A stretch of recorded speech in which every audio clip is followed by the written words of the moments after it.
and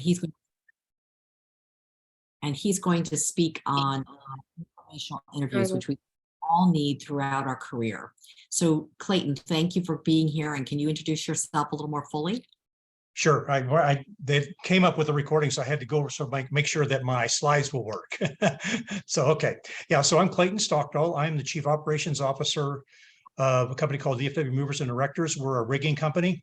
So we install heavy machinery, HVAC, could even be statues. So if you all get hired and you need a company, feel free to reach out to us. But I'm also the director of a nonprofit organization called Fort Worth Career Search Network, which is a job search ministry for people that are in job search. And then I do serve on several other nonprofit boards or organizations that work directly with people that are in transition. One of them being FEI. I'm on the Fort Worth chapter of FEI, and I'm the liaison to Fort Worth FANG, FENG. So it's a pleasure for me to speak to you today on a topic of informational interviewing. As I've titled this, it's a neglected job search tool. To be honest, I'd never heard about it before until I'd been in job search for a while. And just to kind of give you a sense of and why I hope that this will, will pique your interest and really want you to really look at doing this, is it's really, it gave me more contacts than any other job search tool I used. And so I really, we're going to go through some statistics and go from there. Now, what we will do after this meeting is over is I am providing or have provided to Joyce a number of handouts. You will get the deck, the presentation deck, only the version you're going to get is going to have more words in it, and as well as some additional material that I'll refer to as we go through the presentation today. But what the question is okay, why would I want to perform informational interviews? Well, I'm going to give you some statistics, and these statistics are not meant to depress you, but they're reality. And that's a deal. When we're in job search, we have to deal with reality. And one of those is that, per Forbes, on average, 118 people apply for every job. And if it's a famous company, if it's a popular company, then it's in the thousands. All right. A couple local companies here, Southwest Airlines, they get 10,000 on average, 10,000 resumes per job. Lockheed, 5,000. So, major companies like that, they just get inundated with resumes. Now, on average, out of that 118, 22 may get a screening phone call. Then you go on, okay, there's an average of 5 to 6 first interviews for every 100 targeted resumes. And targeted means is that you're sitting down, you're taking that time and effort to actually modify your resume to match the job description. So at best, a 5 to 6% shot of getting an interview for all that time and effort that you're putting into a resume. And then on top of that, on average, there's one job offer for every 200 to 1,500 resumes. So at best, a 0.5% shot by depending on your resume to try to get a job, right? This is what I hope will catch your imagination, is that when it comes to informational interviews, there's a job offer for 1 out of every 12 informational interviews. So you're looking at 12 times better than depending on your resume solely. And my personal experience will backs this up. When I was a part of a national bank, you guys may have heard of MetLife. I would work for MetLife Bank, and I was part of the wind down team to wind it down. My job ended. What you do? You go back and you do work. You do job search like you did the last time you looked for work. And I thought, oh, great, they made it easy. All I do is I can sit at my desk and apply for jobs online. And I did that for 6 months and got 0 requests for interview, not a screening phone call. And then I learned about informational interviews. One, I learned that, okay, I was going about it all wrong, but then 2, I learned about informational interviews. And I will be the first to tell you, I am the poster child for introversion. I may not come across that way, but believe me, I am most comfortable when I'm alone with my thoughts, okay? But I hate rework, and there's nothing like dealing with your resume over and over again that just drove me nuts. And so it pushed me out of my comfort zone. I said, okay, well, I learned about information interview. So, well, good grief, I'm not getting any traction anyplace else. At least let me give it a shot. And by the time I had my third informational interview, it had generated a job interview. And by the time I had done 12 information interviews, I had 3 job interviews. So I went from having no activity to having some decent activity. Now, I will tell you, and that information interviews opened more doors for me than any other avenue. Now, it's not the exact avenue that landed the job that I have now as Chief Operations Officer. That came through a form of volunteering and networking.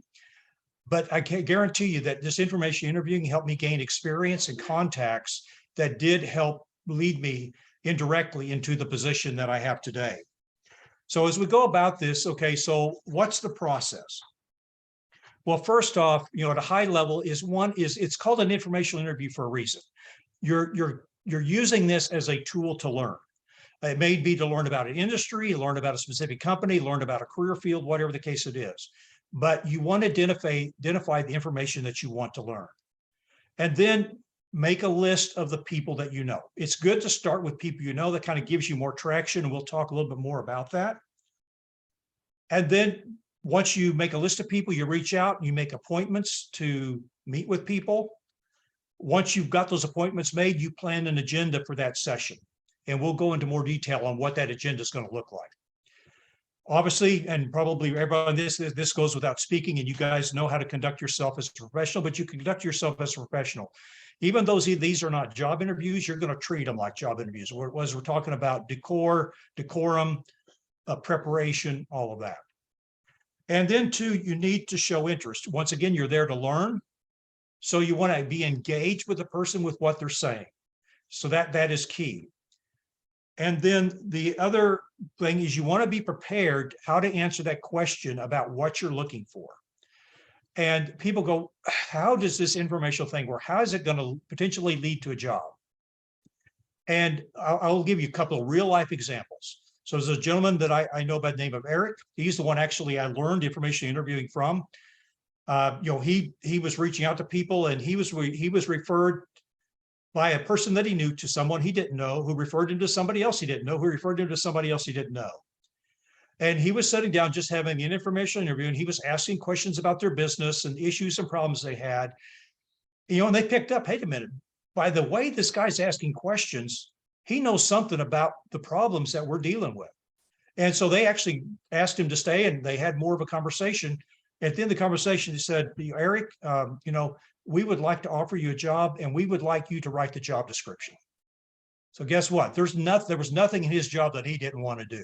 And you would be surprised is that how many jobs are created when 2 people meet.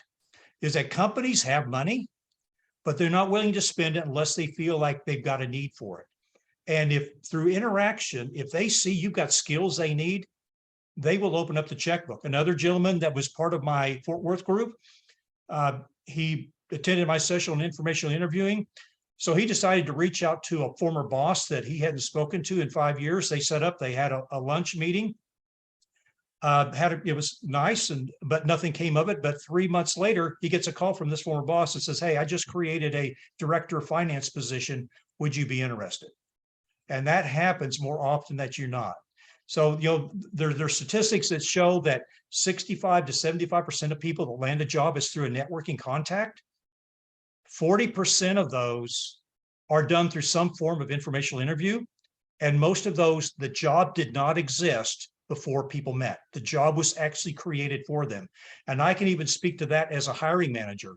At my company, we've actually created jobs because we came across somebody that said, man, this person is somebody we need at our company.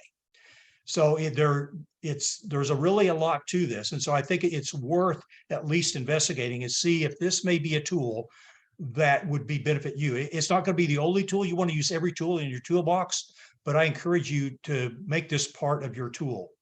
When you're meeting with people, what you want to do is, get names from them. That's how this thing really kind of builds momentum, is you meet with people and hopefully you impress them enough with your interaction that they will actually give you names or refer you to people. And then you set up additional meetings, and they in turn give you contacts, and it just goes on from there, which we'll talk a little bit more about that. And then once it's done, you want to send thank you notes. You want to do follow-up letters so that you keep that conversation going, because you're investing time in creating a relationship. And what you want to do is you want to nurture that relationship, because they might not have something right now, or they might not, but they may think of something in the future. And so the purpose of this is you've made a contact now, is you want to just try to keep yourself in top of mind. So let's talk about, then you want to obviously take advantage of the referrals that you receive. So let's talk about the potential results of an informational interview. So one is that you can obtain information about your career field and the skills needed to do that job effectively, particularly if you're making a transition from one career field to another, or maybe from one industry to another. You can find out information that will help you better prepare, position yourself for a position in that field or industry. You have the opportunity to make personal contacts with management level personnel, which that is what I recommend is try to schedule informational interviews with people that have the ability to hire. They have the power to pull the trigger. And usually what I would try to do when I schedule information is try to interview with people either who I report to or the level above. That's usually where I would try to go. Now, sometimes peers can be a great person to have informational interviews with. But a lot of times it's good to try to schedule with people that have the ability to pull the trigger if things seem to connect. And it also gives you insight into the hidden job market. Both ABC and I think it was Harvard, they've done studies and that show that only 20% of the jobs available are on job boards. 80% are not listed anywhere.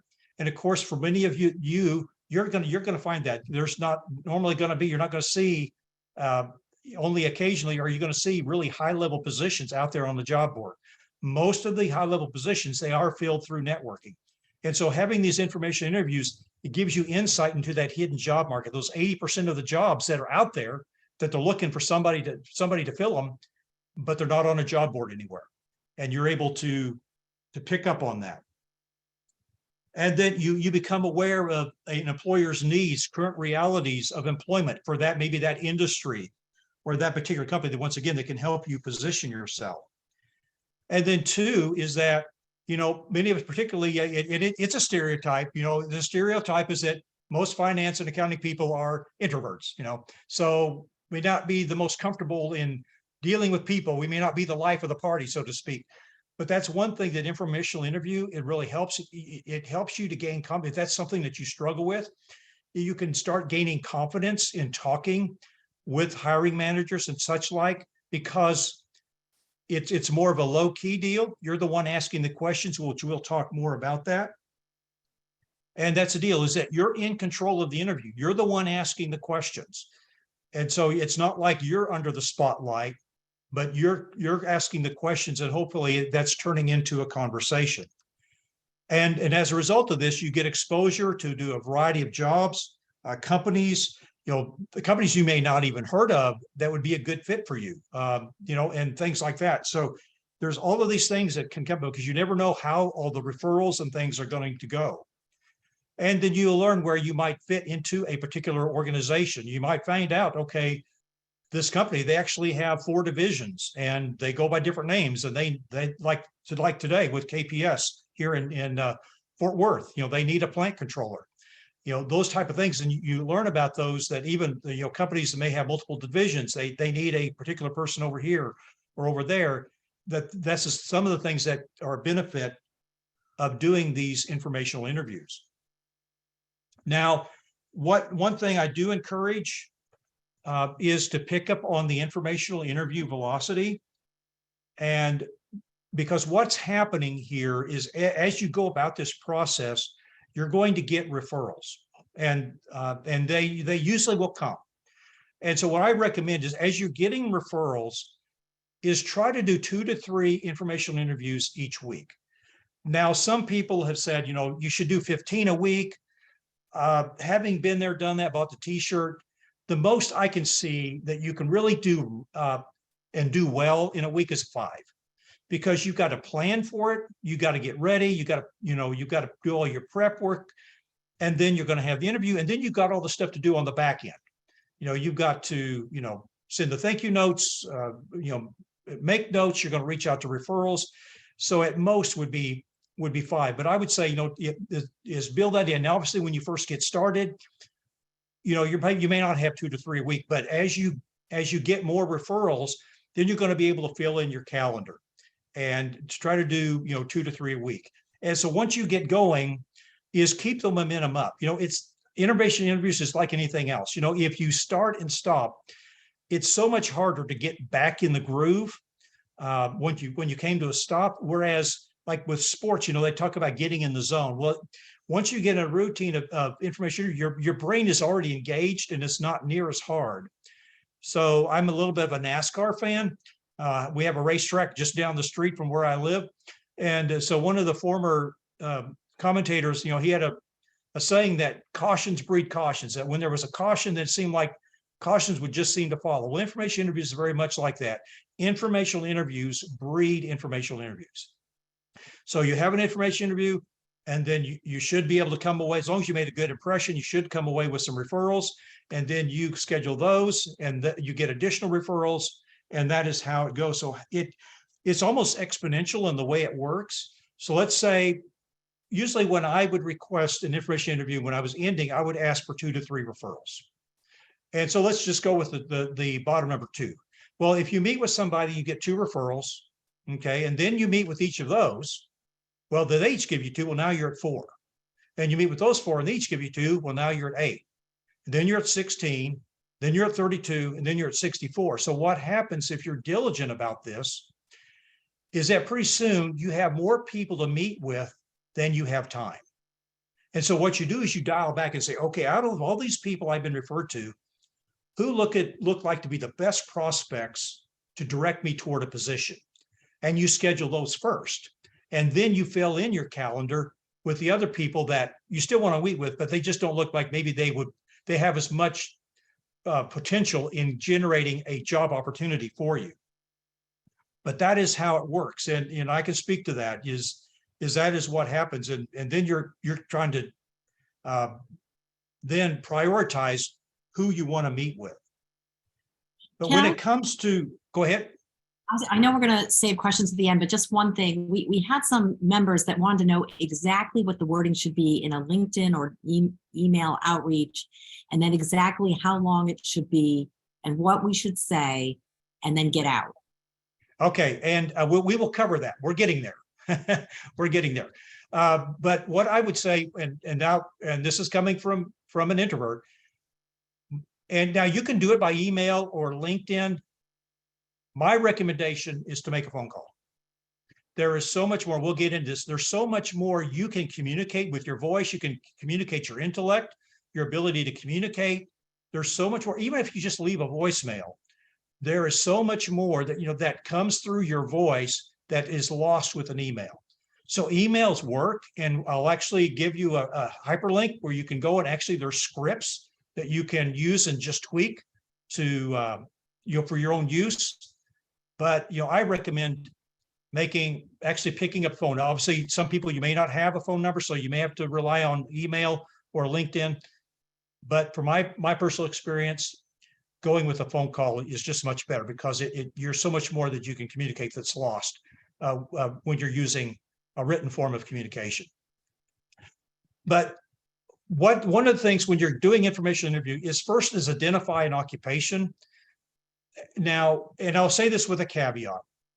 If you are looking at trying to make a transition, then you can do informational interviewing to actually do that. You can, but then you're using it for a totally different purpose.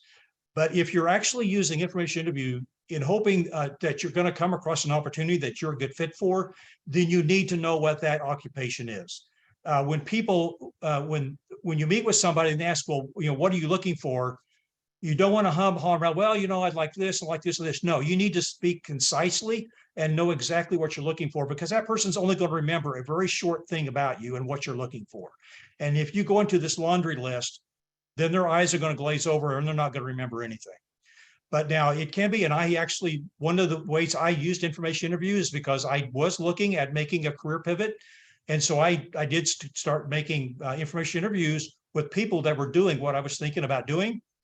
And so I was able to learn, okay, is this really something that I want to do? So you can use informational interviewing for that. But if you're looking at it as a tool to help you land a position, then know what you want to, what you're looking for when you meet with people. And then you identify the people that you want to interview, and the people that you're looking for, what you're wanting to glean, what's going to help you in your job search.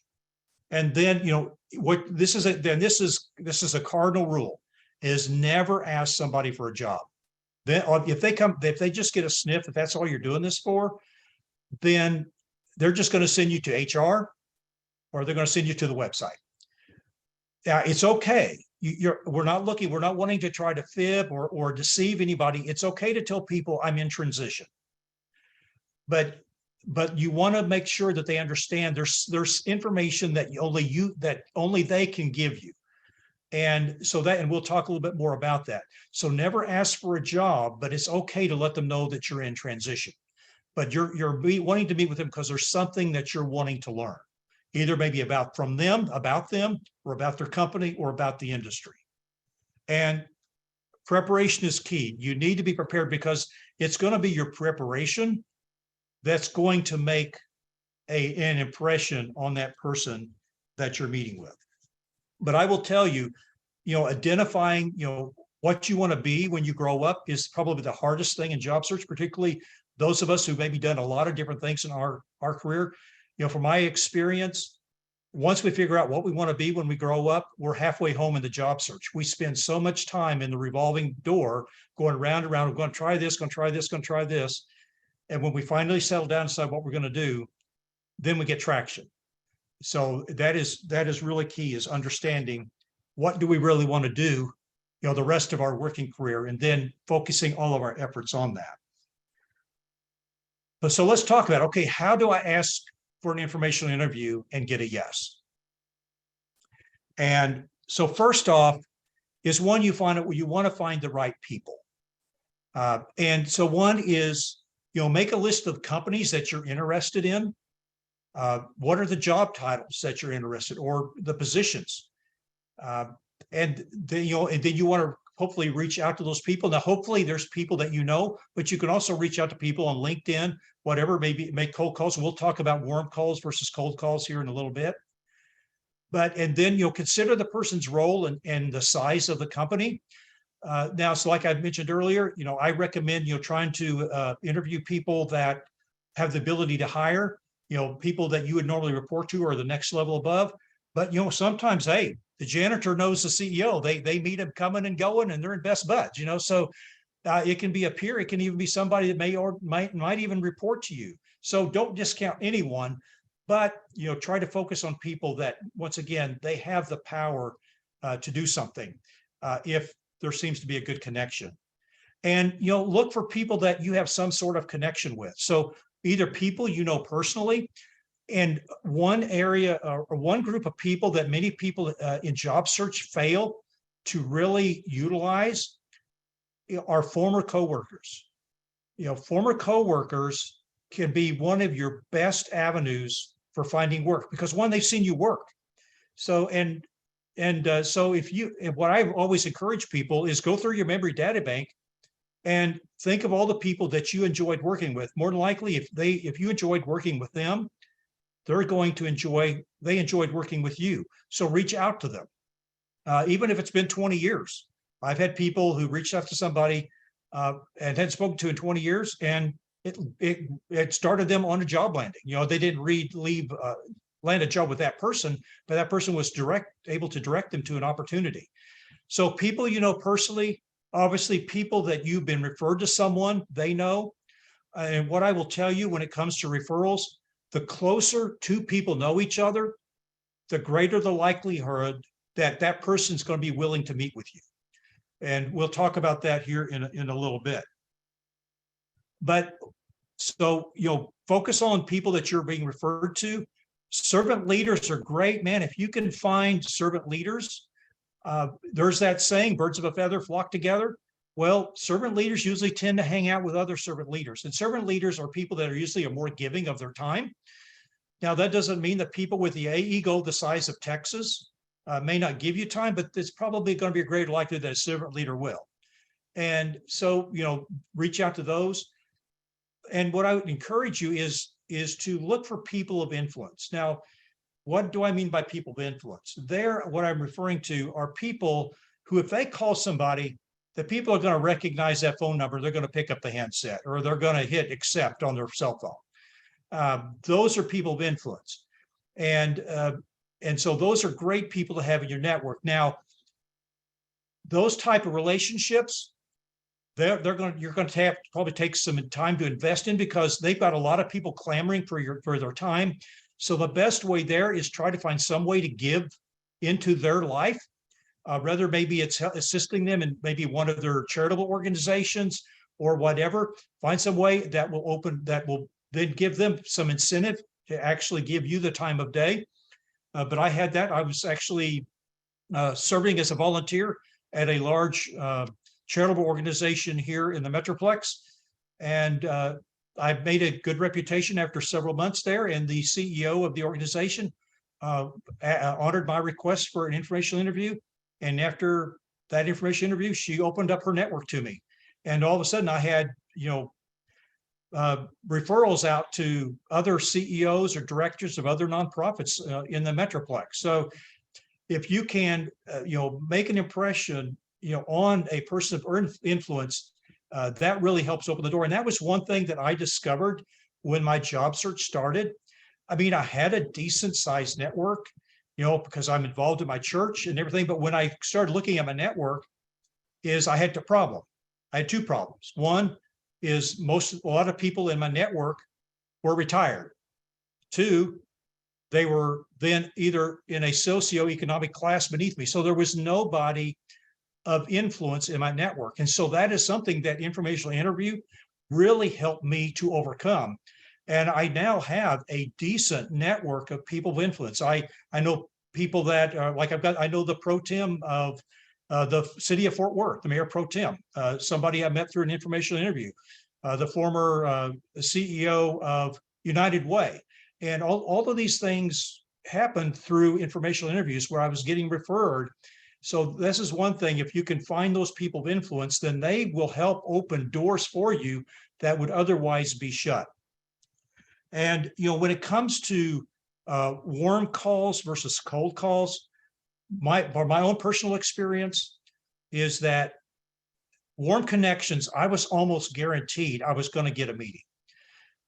In fact, my success rate on warm connection, what I mean by warm connections, I either knew the person or I was referred to someone by somebody that they knew. And my success rate on warm connections was 97%. Is that I was almost 100%, that when I requested a meeting, I was able to get something scheduled. And the reason for that is that, particularly if you're being referred to somebody by somebody they know, is that they value that relationship. And the assumption is that person also values my relationship, and they're not going to send somebody that's a waste of my time. And so they will more than likely try to make time for you because of who referred you. And as I mentioned earlier, the closer that relationship is between two people, the greater the likelihood that they're going to meet with you. Like if they're on a first name basis, then you have a very good shot that person is going to be willing to meet with you. So warm connections, like I said, it's almost a shoe-in. When it comes to cold connections, there'd be people that I would reach out to on LinkedIn, maybe send them a connection request. Obviously, I'd modify it, let them know why I wanted to connect with them. And then after they connected with me, I would send them a message and see if they would be willing to meet with me. My success rate there was 10 to 15%.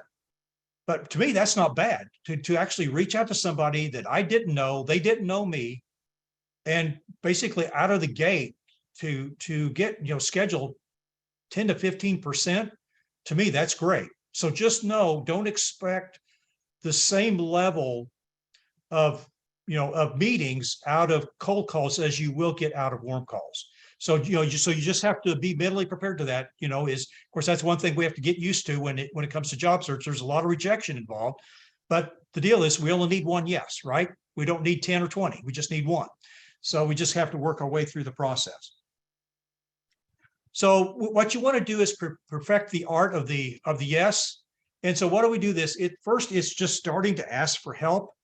Now, granted, I've not spent any time in New York, so I don't know how the culture is here, but here in Texas, in the South, is people like to help people, or at least they like to have the perception that they've helped people.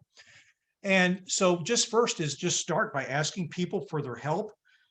Just say, I'd like to help. There's something I'd like to learn from you, but you want to be very clear about what you're asking for. Be very specific. What you want to do is let that person know why that you need to meet with them. And it's only by meeting with them that you're going to learn what you're wanting to learn. If you make it too general, then they may refer you just to the job board or to their website or whatever. But if you make it specific, maybe something to that person's career path, their experience or their company, then that will make them more inclined to say yes. So you want to have a hook, demonstrate why you really want to meet with them. Now, you don't need to have the beggar mentality or thing like you want to come across as professional, but just let them know why it would be important to meet with that person and why you think it would be a benefit, to what you expect to be able to learn from them, whether it's, industry or the career, or maybe other matters. Maybe hey, there's a lot going on in the accounting world these days. We got all this, all the new acronyms that are out there, the alphabet soup. How are you guys handling those things? And you can deal with that. Then the other thing, once again, is you want to be very considerate, because actually you are asking people to put their life on hold to meet with you. And so what I recommend, and I'm going to give you a recommendation that most people that teach information interviews will not give you. Most people, and even on the websites, and I'm going to refer you to some websites and other places that speak on information, that they will tell you to meet with somebody for coffee, meet with somebody for lunch. That's not what I recommend. What I recommend, and a lot of people, they'll say, ask people to meet with them for 15 minutes. Well, having done a number of information interviews, what I can tell you, it's really hard to get something accomplished in 15 to 20 minutes. 30 minutes you can. But I find it really hard to do something substantial in 15, 20 minutes. So what I recommend is ask to meet for somebody for 30 minutes. But I don't recommend that you ask to meet them for lunch or for coffee, unless you just know that's what that person enjoys. What I do is I ask to meet them at their office. And there's two reasons why I do that. One, it's a less of an impact on their time. Because if I ask to meet somebody for lunch or breakfast, they've just lost a quarter of a day, if not half a day, because they've got to stop doing whatever they're doing. They've got to drive or whatever. They got to get to where we're meeting. We're going to have our meeting. Then they got to go back. They got to get their head back in the game. So they're losing at least a quarter of the day. Whereas if I meet there, then it's a less of an impact. It's really the time that we're meeting. The other reason why I recommend meeting them at their office is if things connect and maybe the wheels get turning and they want you to meet other people, you're already there. And if those people happen to be free, boom, you can meet with them, as opposed to scheduling something that may be weeks down the road. You can handle it right there. Now, there will be some people that will insist to meet offsite, and that's okay. But what I would do, how I would handle that is I would say, well, I really do want to minimize the impact of your time. So yeah, maybe it is going to be a long drive to your office or whatever, but I'm willing to do that because I want to make a minimal impact on your time. And people would often say, okay, I'm okay with that. But there'd be others, maybe because they're in a secure facility, they would insist on meeting someplace else. And that's okay. You don't push it. You say, that's fine. Because the key thing is you want to meet with people. Now, usually I would request to meet with people in person, but I have had success in doing informational interviews over the phone or via Zoom. Once again, there's always a big benefit to doing it in person. But there was one that I was referred to a legal counsel of a large nonprofit that was in Missouri. And so we obviously, it was going to be a bit of a challenge to do that in person. So we set up a phone call. I had a phone information interview, and that person recommended me back to a CEO and a deputy CEO in the Dallas area. So you never know who knows who. So don't be discouraged if somebody you will only do it over the phone or over Zoom, because those can still be beneficial as well. But obviously there's big benefits in doing it in person. And then once again, make sure it doesn't seem like you're just there hoping that they have a job for you. Even though you are looking for work, you really want to focus on you're there to learn, and what can you learn about that person? What is it that you're going to be able to come away with? Those are going to be keys. And then the other thing then is to follow up and be pleasantly persistent. I mean, we all know we've all had jobs. We know that, we got people clamoring for our time, and we've got our own priorities and things. And that's what we realize, is that people that are working have different priorities than we have. And so it's a matter of just following up, just realizing just because that person didn't respond to our voicemail or didn't immediately respond to our message or our email, that doesn't mean that they don't think that we're valuable. They're probably just busy. So what I recommend is once you've left a voicemail or an email, is if they don't respond, wait a week, and then reach out to them again and give them a week. And if they don't respond, then reach out to, then I recommend at least do 3 attempts. Now, if you do more than that, that's up to you, but I would say at least do 3 and reach out, because once again, people are busy and sometimes things just go to the bottom of the stack. But when they get that email, oh yeah, I really want to meet with that person, and then things will get scheduled. And so there are, as we talked about, there are some resources. And so these are active URLs that are in the presentation that you will get after the meeting is over. And so Live Career, they actually have scripts on how to request information interviews, either by email, phone, or in person. And then Diversity Jobs, they actually have different email scripts that you can use. And obviously you just go on, they'll be thought starters that then you can use and you could tweak on how you want to go about it. So because it's like on anything new, it just, it's like, man, how do I go about doing this? And you just need something to get your brain thinking. And so these will be good sources that you can use to help you, figure out what you want to say, how you want to say it, that type of thing.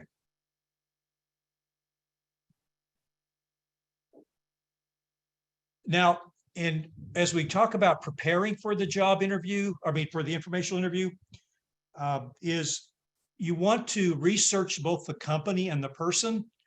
And this is where an information interview is very much like a job interview. You're going to spend as much time in preparation as you will for a job interview. But this time, instead of getting yourself all prepped up, you're going to be prepping to learn about that company and that person. And so what you want to do is, do your research. So go to that company website. What are they saying there? If it's a public company, they have their annual report out there. We'll review that annual report. What other company literature is out there? What do the company review sites say? Glassdoor, Career Bliss, et cetera. What are those, what's being said out there about that company? What are the Google reviews saying about that company? Most companies these days, they do have a LinkedIn page. And they have a Facebook page. So what's being said on the company Facebook pages and LinkedIn pages? And then look at that person. Okay, do they have a Facebook page? Do they have a LinkedIn page?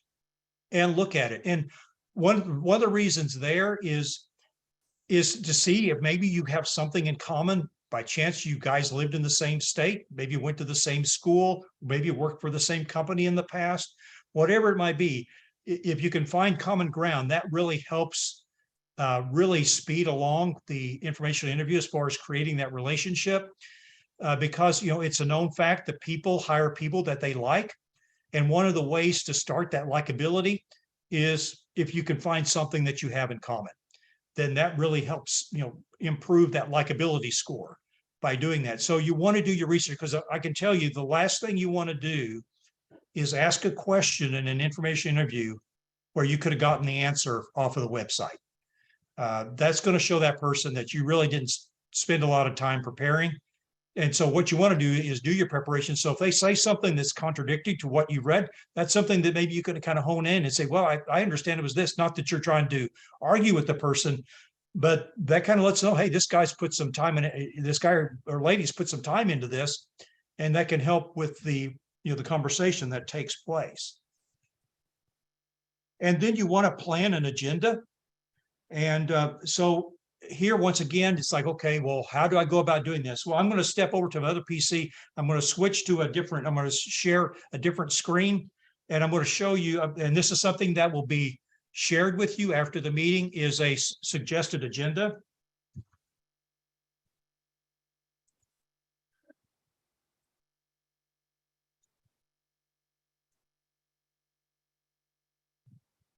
So so this is just a Word document, but it kind of lays out an agenda. So the first thing you're trying to do in an information interview is you're trying to establish rapport. Basically, this is where I would normally, obviously you're shaking hands, greeting each other. This is where I would normally hand them my business card, my personal bio, which we'll get into in a little bit. And then we would, maybe walk through their office, or maybe I'd be walked to their office and we'd sit down and have the conversation. And then, the next thing that can be up to you. Some people recommend, asking, information or advice questions, depending on your objective. What I would normally do in my information reviews is I would go straight to number 3. I would ask them, what challenges are you facing? What situations or what opportunities are you guys trying to take advantage of? That's where I would try to focus my questions, because by just asking questions, they would get by the questions that I would ask, they would get a clue of what I knew, what I didn't know. And so by asking certain questions, they could say, okay, Clayton knows something about this. And we could even talk about maybe some of the issues they're having. And there may be even something that I share with them that could actually help them, or whatever. Or that would be something, okay, this guy, he's worth his salt, and we would have a good conversation. And, and what I would do, in my way, is I would start winding down in my 30-minute information interview. Minute 22, I'm starting to wind down. And after minute 22, I'd be thanking them, for their time. I'd let them know my career objective, which is your elevator pitch, basically a 60, 90 second, just letting them know, this, what you're looking for, that type of thing. Maybe if there's any target companies or things, that see if they have any, people that they know that are there, that type of thing. But just to give them a short career objective. And then you immediately, go into, are there by chance any people in your network that you'd be willing to refer me to? And so you ask for referrals, and they may give them to you. Some people are, they keep their contacts very close to their vest. They may want to reach out to them and make sure that person wants to meet with you. Others, they'll be willing to give you their information. But so that's one thing you want to ask for the referrals. Then once again, wrap up, thank them for your time, and then go about your day. Go back, get back, send out a thank you email, a handwritten thank you note, and that type of thing. What's also on this document? Oops. What happened? Okay. Let me see here. I think I just switched screens here. Here we go. Yeah, so what's down below this are actually suggested questions, because once again, man, if I've never done this, okay, what questions do I ask? Well, on this document, it lists like 40 questions. And once again, these are just going to be thought starters for you, for you to come up with, what questions that you would want to ask in an informational interview. And so this will be all information that will be shared with you after the meeting today. So I hope that you'll find this helpful. But this is what helped me get off the ground with my informational interviews. Now we'll talk about actually preparing for a interview.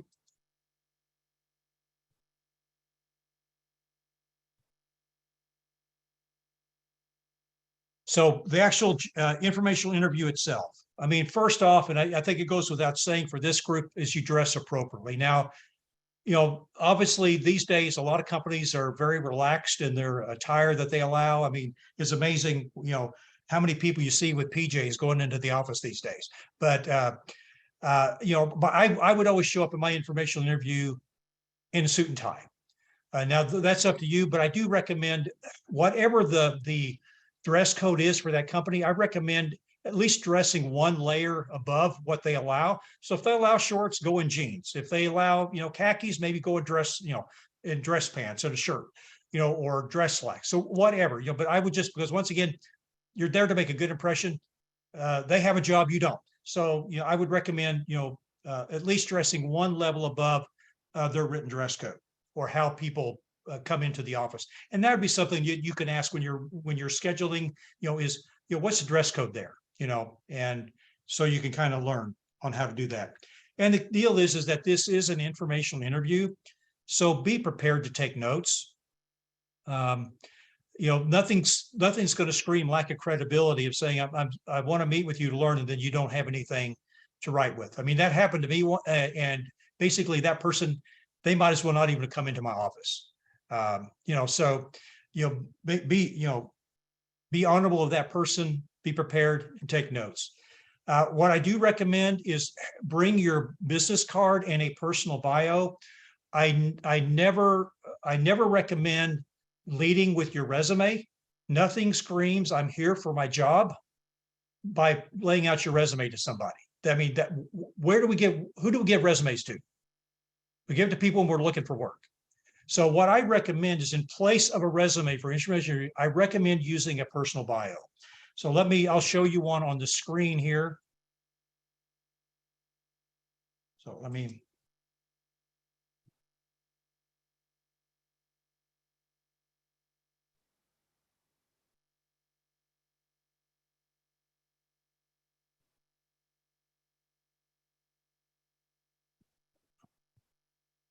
this is my personal bio, and it's called personal for a reason, because it's actually more about you as a person. Now, I will be sharing this. This is also probably be part of the stuff that'll be going out. I actually created this in Microsoft Publisher. So you'll go through both the publisher file as well as the PDF version, because all of us have different fonts and it may look all wonky when you get it, but so you can see what it looks like.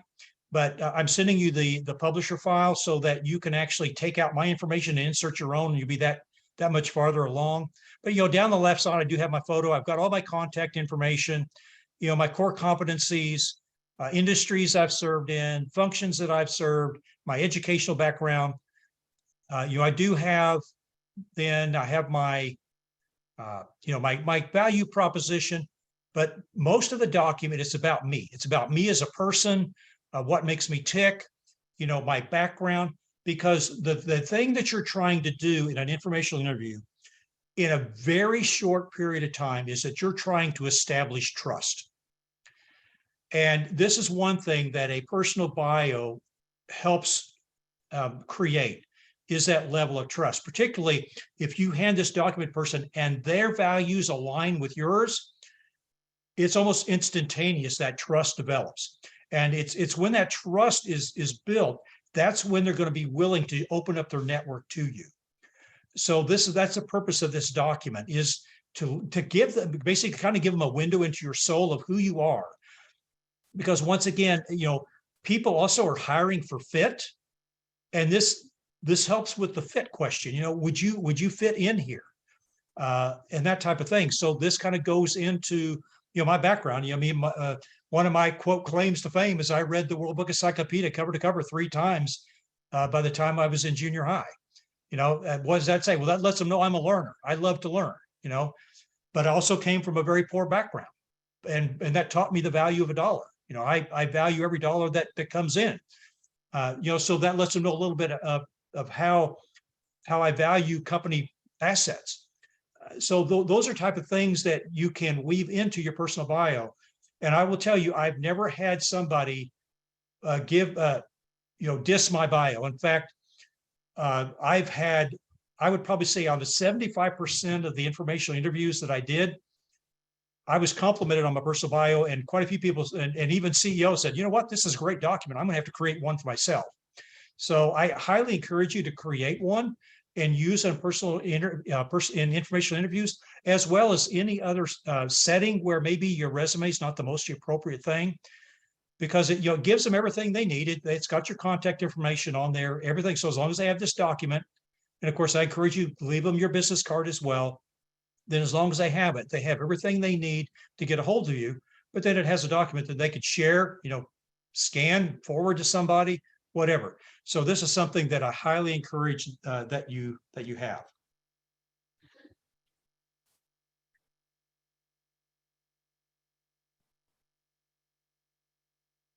So Now, while you're pausing for a moment, Clayton, I just want to know how much feedback we're getting on the backside of your fabulous resources and your willingness to share. Thank you so much. Well, you're welcome. That's just who I am. I am a learner, and I love to learn. I love to share what I learn. And there's nothing like this. I mean, I put a lot of time in everything. Before I wanted to do information interviews, I wanted to make sure I was actually doing it right. So I spent a lot of research before I even started my informational interviewing. And when I gathered all this information, I said, man, this is something. And when I started seeing the success that I had with it, then I said, okay, this is something that I need to share and make it available to other people. So I tell you to never lead with your resume, but you always want to have it with you though, just in case they ask you for it. So never lead with it, but have it with you so that they ask you for it, you've got it. So bring your resume and have it ready to go. And then, ask questions. And when I've presented this topic before, a lot of people would say, Clayton, how in the world does this thing work? I mean, I'm not getting a chance to talk about myself. All I'm doing is asking questions. And that's the key, is you're going to sell people on the quality of questions that you ask. And the quality of questions that you ask is going to come from the research that you do. And that's how you're going to impress those people, is the quality of questions. That's how it works. And I've seen it, is that, sometimes people have gotten frustrated because, they maybe ask questions and the other person that they're interviewing ends up doing all the talking. Well, actually, you know what? That's actually a pretty good sign, because that means that person's comfortable talking to you.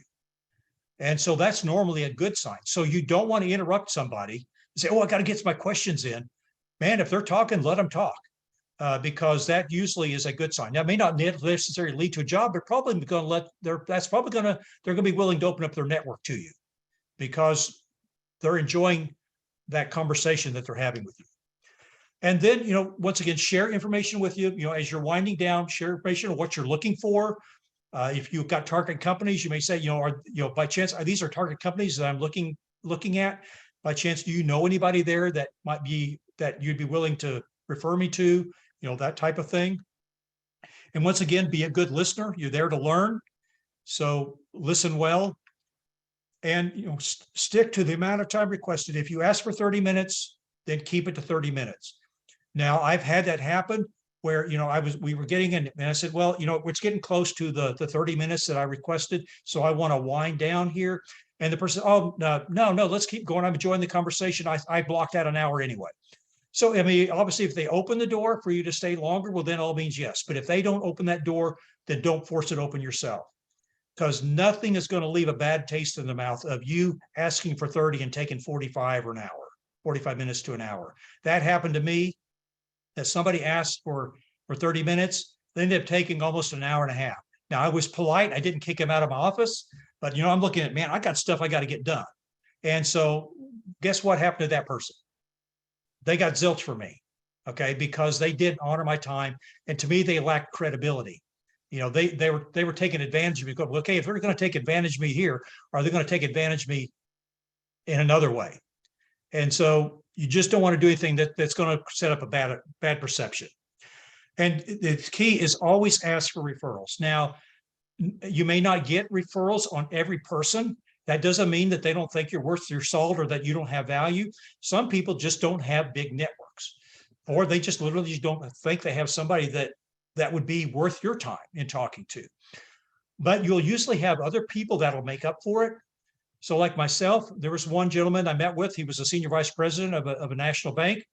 I had an information interview him. He says, well, Clayton, when you get back to your office, would you mind emailing me your resume? I said, sure. So when I got back home after our information interview, I emailed him my resume. And at the end of the day, he sent me back an email, said, hey, I just want to let you know I forwarded your resume to 18 people. So it kind of all comes out in the wash. So, but to ask for referrals, and how I would do it, I say, are there 2 or 3 people that you would be willing to refer me to? And usually people are going to be willing to refer you to one. If they don't, then that's okay. You just move on to the next person. And then ask for their business card. And the reason why you're asking, because you're wanting to send a handwritten thank you note. And in particular, if it's a large company, they're probably going to have a mail stop or a mail code, and that's going to be on their business card. So make sure you ask for a business card. And then when it comes to after the informational interview, then always send a thank you note. Now, maybe, if all you've done is communicate through email, send an email thank you, but I recommend doing both. Send an email thank you note because it's immediate, but there's one issue with email thank yous. They're read and then they're deleted. If you send a handwritten thank you note, it will probably sit on that person's desk for a month or more. Okay. I've got thank you notes on my desk that are years old. And sometimes I actually go through them when I'm having a bad day because that person thanked me for something that I did for them. So I encourage doing both, sending an email because it's immediate, but also following up with a thank you note. Another thing with a thank you note, and this was a duh moment for me, is include on your thank you note all of your contact information that they would need to reach you. So what I actually did is I created a label. I've got an adhesive label that's got my name, it's got my address, my mailing address, it's got my email address, it's got my cell phone number, and it's got my LinkedIn URL. So as long as they've got that thank you card, they've got everything they need to know to get a hold of me. And once again, people often will hold on to thank you notes. They rarely do they go straight into the trash like an email. And so as long as that person has that thank you note, they have everything they need to get a hold of me and reach out to me. So send thank you notes and then record and analyze and evaluate the informational interview. What's going to happen when you start out is you're going to have you're going to start out making a list of questions and you're going to find out, whoa, that question was a dud. It didn't go anywhere. It didn't generate any kind of conversation. This question really generated. And what's going to happen is after several information interviews, you're going to have a set of questions that are just really good questions. So you need to be analyzed. Okay, which questions really generate conversations? Which ones just fell flat? Keep track of who referred you to who, because I guarantee you, once you get going, you cannot keep this stuff straight in your mind. I recommend at least having an Excel spreadsheet where you can track, who referred you to who and that type of thing. And I actually use that as a way to continue to stay in contact with somebody. If somebody refers me to a person, once I make a contact to that referral, I let them know, hey, thank you for referring that person. I've got a meeting set up. And then after I had that information interview, I would follow up and say, once again, I just want to thank you for that referral. Here's the outcome of that meeting. Once again, I really appreciate it. So you're able to follow up. And once again, part of it's just staying top of mind so that if they come across something comes their way that you would be a good fit for, they're going to think of you versus it's a one and done, fire and forget type thing. And then keep in touch. What I recommend is at least quarterly. You've spent some time developing a relationship, nurture it, because you never know where those relationships are going to lead. I still stay in contact with people that I had informational interviews with 6 years ago. And those have really become beneficial relationships. So, stay in touch. And the key thing is, and I forget the person who came up with this quote, but it's really true. It says, people will forget what you said, people will forget what you did, but people will never forget how you made them feel. And what you want to do in your information is you want to make that person feel glad that they met you. Not that, oh man, I want those 30 minutes of my life back. Okay. You want to come away and where they feel refreshed that, man, this was a good conversation. That's how you want to make that, because that's how you're going to make an impression that may lead to things in the future. So as we conclude our topic today, and we'll open it up for questions, There is actually quite a few resources out there about informational interviewing. So these are all hyperlinks that'll be active. When you get this presentation, put it in presentation mode, you can click on these hyperlinks and they'll take you directly to websites. But there's actually a large number of universities, college and universities teach information interviewing. They're even teaching their current graduates. This is how you're going to land your next job is through information interviewing. Even the U.S. Department of Labor has information out there about information interviewing. So I encourage you, once again, we talked about earlier, a lot of this stuff when it comes to job search, there's not a lot of rules, guidelines. So you don't have to take my word as gospel. Do your research and see if there's other tools or techniques that might be a better fit for you. If what I shared you're just not quite comfortable. But so these are other tools that are out there.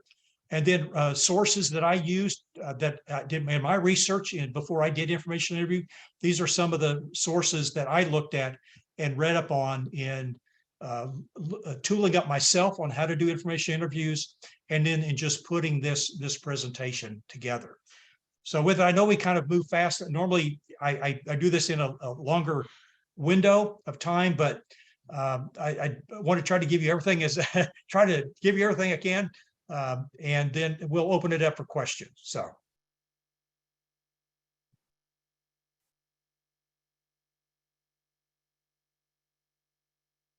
I have a question. How do you handle someone who is reluctant? What's a graceful way that you move along? As far as reluctant to do an informational interview, to schedule one, or yeah. So yeah, once again, you're at the mercy of that person. I think once again is part of it's being considerate. There's a lot of times when we say, "Hey, I'd like to meet with you," they're thinking that you're wanting to meet with them immediately. And what I recommend how I do it, say, I know you're busy. If we need to push this out, a month, 2 months, I'm okay with that. I would just like to have the chance to meet with you. So what I try to do is just try to be as considerate of that person as you can. Now, there may be that person that they're just going to say no. Either, that they're up to their eyeballs in alligators and they just flat don't have the time. That happened to me once or twice, for the person that, Clayton, I'd like to meet with you. I just don't have the time right now. So it just depends on the person. So like I said, I would at least try to initiate that request, 3 times, once again, obviously gracefully and courteously, but then, I would just move on. Once again, don't get hung up on just meeting with one person. There's a lot of fish in the sea, find the next fish. Not everybody's in our tribe.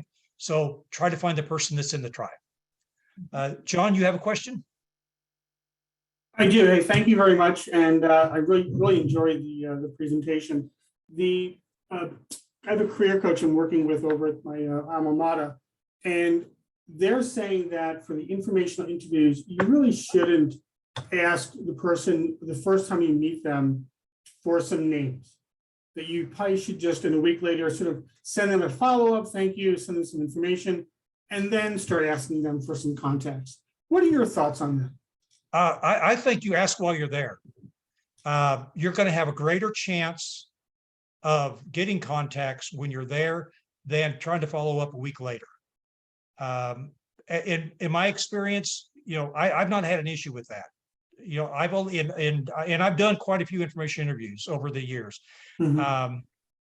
And I can count on one hand the number of people that didn't feel comfortable giving me referrals on the spot.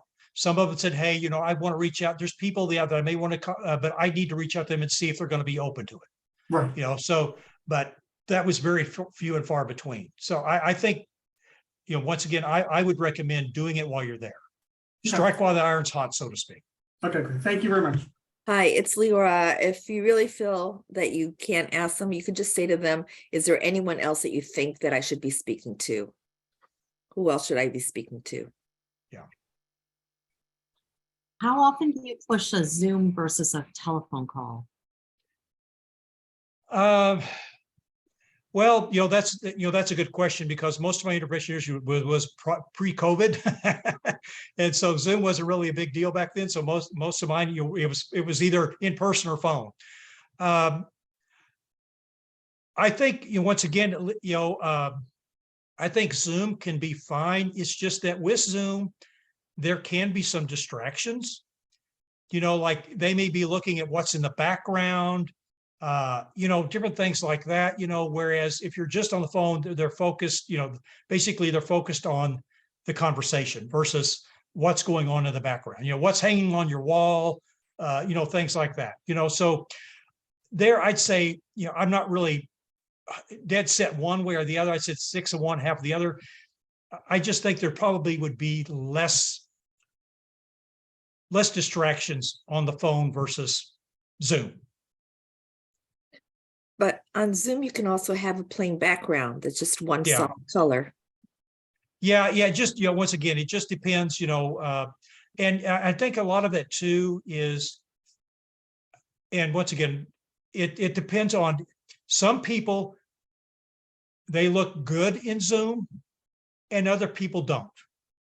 Either maybe because of the lighting or whatever. So that's the other thing I look at is if you're going to do it in Zoom, just make sure you have really good lighting and that you look attractive, both from a male standpoint and female. So if you're male, that you look attractive, you don't look washed out, you don't look like, death warmed over, lady,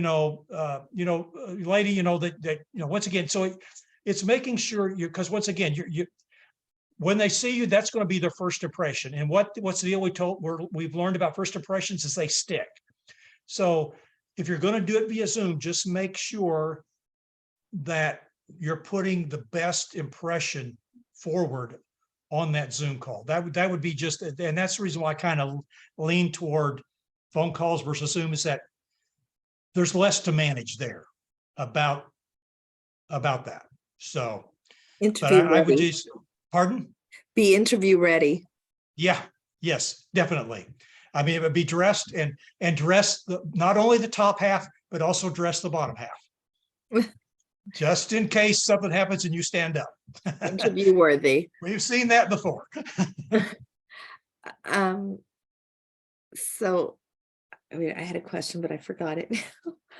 Oh, yes, your Monday mornings. Can you put that in the chat for people to know how to join that if they'd like to? I put your contact information already in the chat, but I don't know how they can reach you because I reach you usually through Foster Williams's.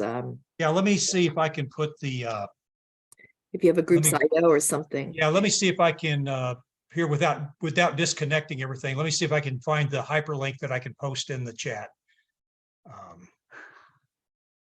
I put in your LinkedIn already for the LinkedIn Fort Worth CSN. Okay.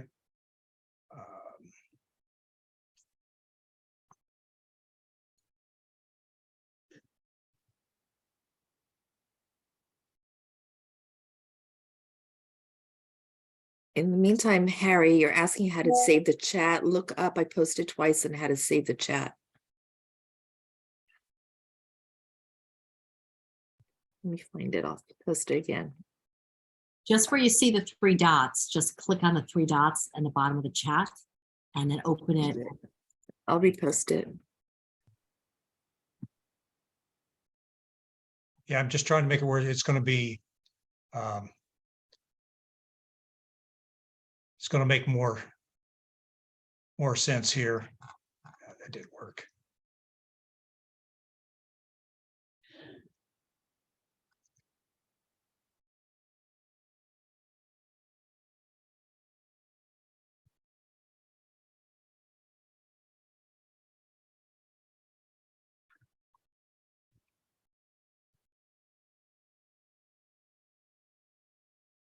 All right.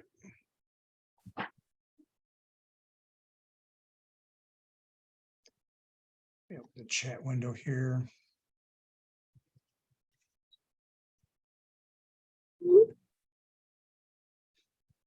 Okay, that's quite a bit of information in there, but it has the hyperlink for the Zoom meeting, and that the hyperlink that's there, it's our meeting for all of our meetings for 2023. So if you say that hyperlink, the meeting ID, then that'll be the credentials for every meeting this year. And we meet every Monday at 9 a.m. Central Time.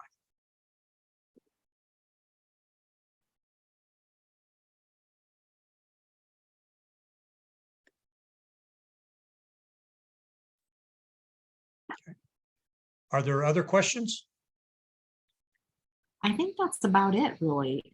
Leora or Joyce, do you have any closing comments? And then maybe Clayton, you can give your final words of encouragement to people to keep going, even if you're in a position, you got to keep networking. Yeah, well, and that's the deal is, what I would encourage you is, one is I hope that what I've shared with you, well, at least has generated some interest for you to actually consider doing information interviews. Like I said, for me, it was my best job search tool. It opened more doors for me than any other job search tool I used. Like I said, it wasn't the exact one that landed me my job, but it opened more doors for me. And I think for me, it helped prepare me for the job offer that came my way. So I highly recommend pursuing it. And the deal is, once again, I know there can be a lot of rejection, but oftentimes what happens when we're in job search, yeah, we all, our self-esteem may take a hit, our ego takes a hit, but what we can't do is allow that to take away the decision from somebody else. So oftentimes what we'll have is say, well, that person, they're going to be too busy. That person, we sometimes when we're in job search, we have the beggar mentality, like we got hat in hand. The deal is that, as I tell people, is when, a football star, when they're between teams, have they stopped being a football star? No, they're called a free agent. And that's what we are when we're in job search. We're free agents. And so we have to realize that we still have the same skills, abilities that we had, and we're just looking for a new team. And so what I encourage you is, is still have that confidence. And as I mentioned kind of up front, is all we're looking for is just one yes. So like in sales, you have to have a lot of yeses, and you have to start that quota over every month, or every year. You got to, but here, all you need is one yes. You don't need 10, you don't need 20, you just need one. And so it's just staying focused and know that it will come. But it is, it's practicing, being diligent, and there's things you're going to learn through this journey. So it's making sure you pick up and use what you've learned. And once again, networking is key. I can't emphasize networking enough. Like I said, I'm the poster child for introversion, but most people, particularly at the level of those of you that are on this call, 95% of you, you're going to find your next job through a network contact. It's not going to be on a job board. It's going to be through a contact, somebody in your network or somebody else's network that you're being referred to. That's where it's going to come from. And informational interview is just a special form of networking. It's kind of like networking on steroids that can launch you. And a lot of times what happens, like I said, it happens more often than not that actually jobs are created for people out of informational interviews. So you go from competing with the masses to you being the only one considered for the job. Like in the job I had, it was not on the job boards anywhere. I was one of 2 people considered for the role that I have. I had a 50-50 shot before I left the starting gate. So that's some of the benefits of information interviewing, is that it eliminates a lot of the competition. And so that's another reason why I encourage you to give it a shot and see if it creates an opportunity for you. Clayton, Mehdi here. I do have a quick question. Thank you for your time. This is very informative. So I typically approach it a little differently when it comes to informational interviews, in the sense that either there is a position out there that I'm interested in, and then I start digging to find out who's the person closest to that department or that hiring manager, at which point when I reach out to them, I typically do share the fact that I'm interested in that team and I'm trying to learn more about the company, the culture, and then ease my way into a referral. That would be like one way of doing it. The second way I do it is if there is no position available, or at least it's not advertised, at which point I'm doing more discovery call, always to understand the company, the industry, and then eventually gear it towards some sort of a referral, either internally or towards someone that could open up doors eventually. So I wanted to get your thoughts on that in terms of, do you start with the fact that you are looking for a job and there is an opportunity, and this is why I'm reaching out initially?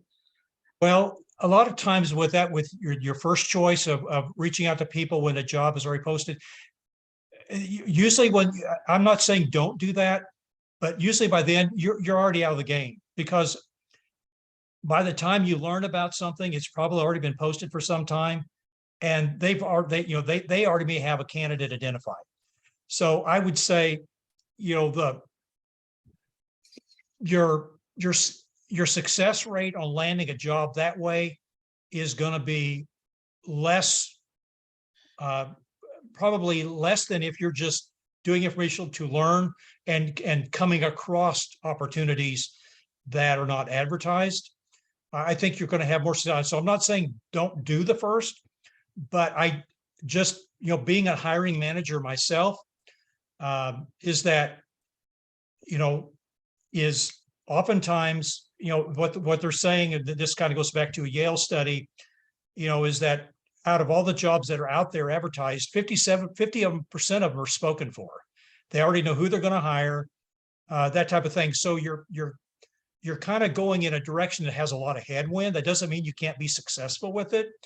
I just think that the hurdle is much higher on doing that kind of an information interview versus just meeting with people to learn and getting exposed to them, their company, they getting exposed to you, and then you getting referrals and going on from there. Got it. Thank you.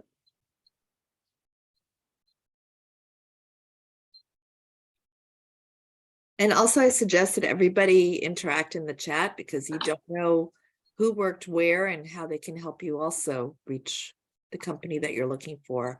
I already had earlier today on another Zoom, actually out of Texas, 2 people reach out to me and told me that they had connections for me in the chat. So please do interact with each other in the chat. Yeah. And also remember that we have the FEI database that you can approach people in as well. So update your own information and look for other people that you can connect with. And I do wish each one of you the very best in your job search. I know it can be daunting. I mean, we're taught how to work. We're not taught how to look for work. So when the job landed, your job ends, and we're tossed into the deep end of the pool and told to swim. Utilize all the tools that are out there, coaches and things like that. I know one thing we're blessed, kind of me being blessed being here in the Dallas Fort Worth area, because there's more job search help here in the Metroplex than any place else in the country, literally. There's like 80 networking groups for people in job search here in the Metroplex. So, find those resources that are going to be beneficial. What I say, is be humble, be willing to learn, be open, and, just pursue those opportunities as they come available, and once again, keep your head up. What I recommend is go into the mirror. Even when you first get out of bed and your hair's looking like this, in my case, it's looking like this because I got less of it. Smile at yourself and say out loud something that you're thankful for. You'll be surprised what it does to your mood to get your day off to a good start. Well, we are very thankful for you. So thank you very much. We appreciate it. We appreciate everyone who participated today too. It really adds a lot to the whole event. So thank you very much. Oh, it's been my pleasure. Good night. Okay, everybody, wish you a good evening. Thank you. Thanks. Thank Thank you. Thank you, Clayton. You're welcome. Bye. Thank you. Thank you.